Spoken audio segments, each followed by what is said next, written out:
والعاقبة للمتقين والصلاة والسلام على أشرف الأنبياء والمرسلين نبينا محمد وعلى آله وأصحابه أجمعين أما بعد.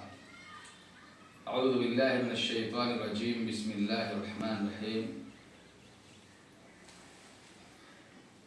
إن الصلاة كانت على المؤمنين كتابا موقوتا. وقال في موضع آخر إن الصلاة تنهى عن الفحشاء والمنكر. وقال النبي صلى الله عليه وسلم مروا أولادكم بالصلاة وهم أبناء 7 سنين وضربوهم وهم أبناء 10. عزیز طلباء، بلا شبہ ہم سب ایک اچھے مشن کے تحت اس مدرسے میں اکٹھا ہے، جمع ہیں، قرآن کی تعلیم حاصل کرنے کی غرض سے، حدیث کی تعلیم حاصل کرنے کی غرض سے. یہاں پر اساتذہ ہیں، طلباء ہیں، ذمہ داران ہیں. یہ مدرسہ کے اراکین ہیں. ذمہ داران ایک رکن، اساتذہ دوسرا رکن، طلباء تیسرا رکن. تینوں کا ہونا ضروری ہے. اگر صرف ذمہ داران رہیں مدرسے میں، اساتذہ و طلباء نہ ہوں تب بھی مدرسہ نہیں چلے گا. اسی طرح سے طلباء ہوں، اساتذہ اور ذمہ داران نہ ہوں تب بھی مدرسہ نہیں چلے گا. اسی طرح سے صرف اساتذہ ہوں، ذمہ داران اور طلباء نہ ہوں تب بھی نہیں چلے گا. اس لیے تینوں کا ہونا ضروری ہے. بہرحال اس میں اکٹھا ہیں، گھر بار چھوڑ کر آئے ہیں تعلیم حاصل کرنے کی غرض سے، قرآن حاصل کرنے کی غرض سے، حدیث کی تعلیم کو سیکھنے کی غرض سے. تو قرآن و حدیث میں جو کہا گیا ہے، خاص طور سے ہم سب جانتے ہیں کہ دین اسلام کے جو 5 بنیادی ارکان ہیں ان میں سب سے اہم رکن کلمہ شہادت کے بعد اہم رکن کیا ہے؟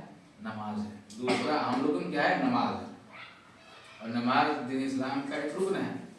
اللہ کے نبی صلی اللہ علیہ وسلم نے فرمایا کہ من اقام الدین ومن ہدم الدین. جس نے اس کو قائم کیا، یعنی نماز کو باقی رکھا، نماز کو قائم کیا، نماز کو ادا کیا، گویا اس نے دین کو قائم کیا، دین کو باقی رکھا. اور جس نے نماز کو قائم نہیں کیا، گرا دیا، منہدم کر دیا، گویا اس نے دین کو گرا دیا، منہدم کر دیا. تو یہ نماز کو وقت کے ساتھ اللہ نے فرض کیا ہے. ان الصلاۃ کانت علی المؤمنین کتابا موقوتا. بے شک نماز مومنوں پر وقت کے ساتھ فرض ہے. جیسے ہی نماز کا وقت ہو جائے، اذان کا وقت ہو جائے، جس کی باری ہے وقت پہ ٹائم پہ اذان دیجیے، پھر نماز پڑھیے. نماز سے فارغ ہونے کے بعد اپنے کام میں لگ جائیے. پڑھنے کا وقت پڑھیں، سونے کا وقت سوئے، کھانے کا وقت کھائیں، جو ٹائم ٹیبل بنا ہوا ہے. لیکن نماز ہر حال میں پڑھنا ہے. نماز ہر حال میں پڑھنا ہے. یہاں تک کہ سفر میں بھی روزے تو معاف ہے، چھوڑ سکتے ہیں، لیکن نماز معاف نہیں ہے. سفر میں بھی ہے کہ جا رہے ہیں دور دراز تو نماز پڑھنا ہے. 4 رکعت والی نماز ہے، 2 رکعت پڑھیں گے، قصر کریں گے لیکن پڑھیں گے. بیمار ہے، کھڑے ہو کر نماز پڑھنے کی طاقت نہیں ہے، لیٹ کر نماز پڑھیں، بیٹھ کر نماز پڑھیں، لیکن پڑھنا ہے. نماز کا فائدہ کیا ہے؟ یہ نماز جب انسان جب نماز پڑھتا ہے، نماز کی پابندی کرتا ہے، نمازی ہوتا ہے تو پاک صاف رہتا ہے. اور یہ پاکی اور صفائی آدھا ایمان ہے. نظافت و شطر الایمان، طہارت و نصف الایمان کہا گیا کہ پاکی، صفائی اور ستھرائی آدھا ایمان ہے. جب نماز پڑھے گا تو انسان پاک صاف رہے گا، غسل کرے گا وقت پہ، اسی طرح سے وضو کرے گا، باوضو رہے گا، پھر نماز پڑھے گا تو فائدہ ہی فائدہ ہے. اس سے انسان کے جسم کا میل کچیل بھی دھل جاتا ہے اور گناہ بھی مٹا دیے جاتے ہیں. اللہ کے نبی صلی اللہ علیہ وسلم نے صحابہ کرام سے کہا کہ تمہاری کیا رائے ہے، تمہارا کیا خیال ہے، تمہارے گھر کے سامنے نہر جاری ہو، گھر کے سامنے نہر بہتی ہو اور تم اس میں دن میں 5 مرتبہ غسل کرو، نہاؤ، هل يبقى من درن شيء، کیا تمہارے اوپر، تمہارے جسم پر کچھ بھی میل کچیل باقی رہے گا؟ قالوا، صحابہ کرام نے کہا لا يبقى من درن شيء، اے اللہ کے رسول صلی اللہ علیہ وسلم کچھ بھی میل کچیل باقی نہیں رہے گا. اللہ کے نبی صلی اللہ علیہ وسلم نے فرمایا یہی مثال 5 وقت کی نمازوں کی ہے کہ انسان دن اور رات میں ملا کر 5 وقت کی نماز کو ادا کرے گا، پڑھے گا، اس کے تمام گناہ جھڑ جائیں گے، مٹا دیے جائیں گے. تو جب انسان غسل کرنے کی وجہ سے اس کے میل کچیل باقی نہیں رہیں گے تو نماز پڑھنے کی وجہ سے اس سے گناہ بھی باقی نہیں رہیں گے. تو نماز کی بڑی اہمیت ہے، بڑی فضیلت ہے. اسی لیے اللہ کے نبی صلی اللہ علیہ وسلم نے بچپن ہی سے اس کی تلقین اور ترغیب دلانے کے لیے حکم دیا کہ مروا اولادکم بالصلاۃ، کہ اے لوگوں اپنے بچوں کو نماز کا حکم کرو.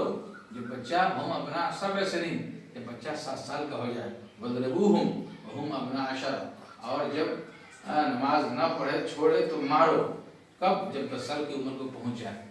تو اسی لیے بچپن ہی سے نماز کی ٹریننگ، مشق اور ترغیب دینے کے لیے اللہ کے نبی صلی اللہ علیہ وسلم نے حکم دیا ہے. پیارے نبی صلی اللہ علیہ وسلم کے بارے میں آتا ہے کہ جب آپ مرض الموت میں تھے، اس بیماری میں تھے جس میں آپ کا انتقال ہو گیا، تب بھی آپ کی زبان مبارک سے صلاۃ صلاۃ نماز نکل رہا تھا کہ نماز کا وقت ہوا کہ نہیں ہوا، نماز ہوئی کہ نہیں ہوئی. یعنی بڑی فکر رہتی تھی نبی کریم صلی اللہ علیہ وسلم کو بیماری کی بھی حالت میں، مرض الموت میں بھی آپ کو اس کی بڑی فکر تھی نماز کی، جبکہ آپ کے اگلے پچھلے گناہ معاف تھے، معصوم ہیں، خطا تھے، تب بھی بڑی فکر تھی. عائشہ رضی اللہ تعالیٰ عنہ کا بیان ہے کہ پیارے نبی صلی اللہ علیہ وسلم اور ہم گفتگو کرتے تھے، لیکن جیسے ہی اذان دے دی جاتی، نماز کا وقت ہوتا، آپ فوراً اٹھ کر مسجد کی طرف بھاگتے جاتے، اس طرح سے جاتے گویا میرے اور آپ کے درمیان جان پہچان ہی نہیں. تو جہاں نماز کا وقت ہو جائے کوئی دوستی نہیں، کوئی گفتگو نہیں، کوئی رشتہ نہیں، کوئی ناتا نہیں. پہلے اللہ سے ناتا جوڑنا ہے، رشتہ جوڑنا ہے، اس طرح سے نماز پڑھنا ہے جیسا کہ حدیث میں بیان فرمایا کہ کأنک تراہ فإن لم تکن تراہ فإنہ یراک، کہ اس طرح سے نماز پڑھو، اللہ کی عبادت کرو خشوع اور خضوع کے ساتھ، گویا کہ تم اللہ کو دیکھ رہے ہو. اور اگر تم اللہ کو نہیں دیکھ رہے ہو تو یہ تصور کرو، یہ گمان رکھو کہ اللہ تمہیں دیکھ رہا ہے. اس کیفیت کے ساتھ اگر نماز پڑھتے ہیں تو یہ احسان کہلاتا ہے اور یہ بندے کا رشتہ اللہ سے جڑتا ہے. تو یہ نماز میں کوتاہی ہرگز نہ کرے.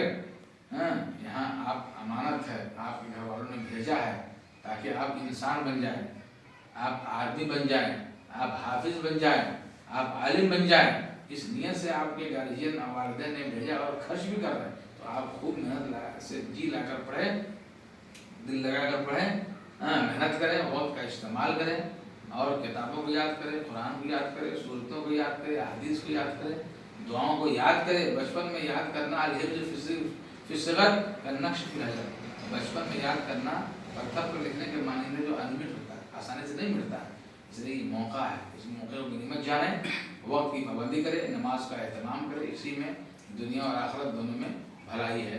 اللہ تعالیٰ سے دعا کہ اللہ تعالیٰ ہمیں محنت کے ساتھ ساتھ وقت پہ نماز پڑھنے کی توفیق عطا فرمائے، اور اللہ تعالیٰ ہمیں محنت و لگن کے ساتھ پڑھنے اور پڑھانے کی توفیق عطا فرمائے. وصلی اللہ علی نبینا محمد وعلی آلہ واصحابہ اجمعین.